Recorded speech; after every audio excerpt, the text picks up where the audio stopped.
بسم اللہ الرحمن الرحیم۔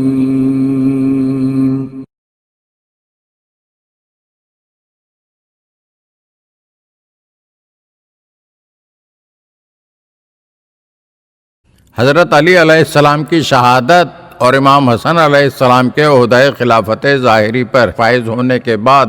حجر ابن عدی نے امام حسن علیہ السلام کی بیعت کر لی اور معاویہ کے خلاف جنگ میں بھی آپ رضی اللہ تعالیٰ عنہ نے امام حسن علیہ السلام کے ہمراہ شرکت کی۔ جب امام حسن علیہ السلام کے معاہدہ صلح کے بعد بہت سے افراد نے امام حسن علیہ السلام سے اظہار ناراضی کیا، یہاں تک کہ آپ علیہ السلام کو تکلیف بھی پہنچائی، تو صرف چند مخلص اصحاب جیسے حجر ابن عدی اور قیس ابن سعد وغیرہ ہمیشہ اپنے عہد وفا پر قائم رہے۔ جب حاکم کوفہ مغیرہ ابن شعبہ نے امیر شام کے حکم سے ممبروں سے حضرت علی علیہ السلام پر لعن طعن شروع کیا تو حجر ابن عدی اور عامر ابن حمق خزائی نے کئی اور ساتھیوں سمیت ان کے مخالفت کی اور مغیرہ پر پتھراؤ کیا۔ مغیرہ نے مال و دولت کی لالچ دے کر حجر کو اپنے نزدیک کرنا چاہا، لیکن جناب حجر ابن عدی رضی اللہ تعالی عنہ نے مغیرہ کے اس غیر اسلامی طرز عمل کو دیکھ کر اعتراض کیا اور کہا،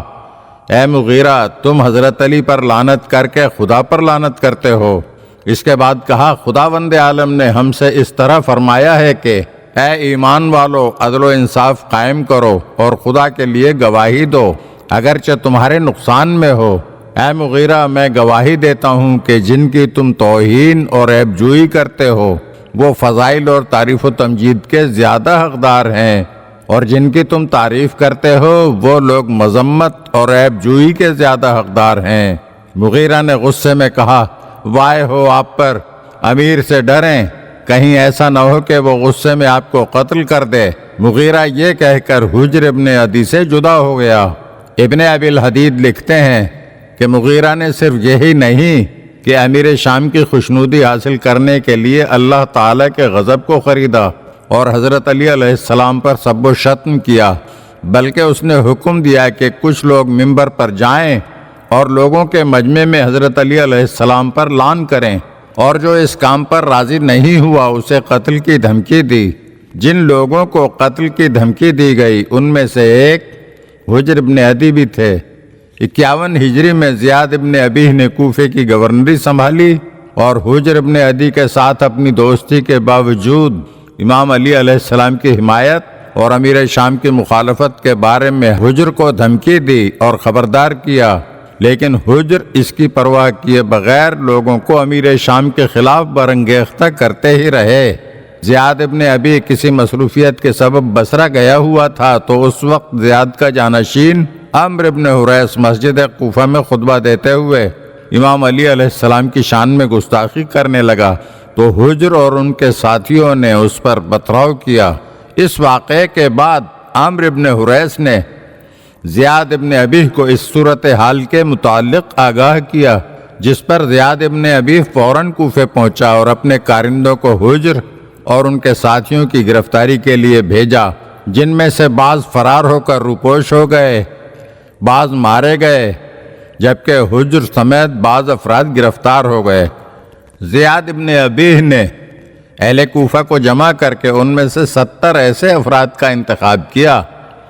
جو اہل بیت پیغمبر علیہ السلام سے بے پناہ بغض و عناد رکھتے تھے۔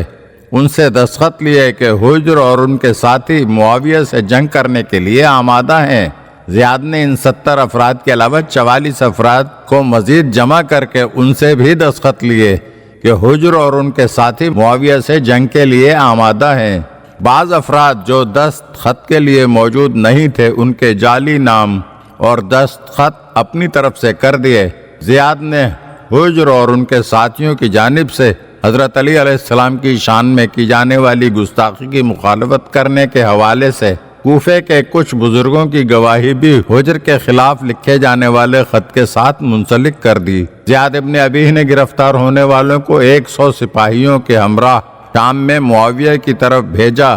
اور ان کے بارے میں لکھا کہ انہوں نے ابو تراب کو لعن کرنے کے معاملے میں اکثریت کی مخالفت اور خلیفہ کے حکم کی نافرمانی کی ہے۔ جب حجر اور ان کے ساتھی دمشق سے 12 میل پہلے مرج عذرا نامی مقام پر پہنچے تو امیر شام نے انہیں قتل کرنے کا حکم دے دیا۔ جناب حجر ابن عدی جب اس جگہ پہنچے تو انہیں ماضی کا ایک واقعہ یاد آیا تو بہت دل گرفتہ ہوئے اور کہنے لگے، میں نے ایک زمانے میں اس سرزمین کو جس میں غیر مسلم رہا کرتے تھے فتح کیا تھا، اور میں پہلا مسلمان تھا جس نے اس علاقے میں اللہ اکبر کی آواز بلند کی اور خدا کی تسبیح و تقدیس کی تھی، اور اب محبت اہل بیت علیہم السلام کے جرم میں قید کر کے میں اسی مقام پر لایا گیا ہوں۔ تاریخ کا عجیب و غریب ستم یہ ہے کہ حجر ابن عدی وہ پہلی مسلم شخصیت ہیں کہ جنہوں نے مرج عذرا کو فتح کیا، سب سے پہلے اللہ اکبر کی صدائیں بلند کی، لیکن ظالم حکمران اسلام ہی کے نام پر انہیں اسی شہر میں دردناک طریقے سے ظلم و ستم کا نشانہ بناتے ہوئے قیدی بنا کر لے آئے۔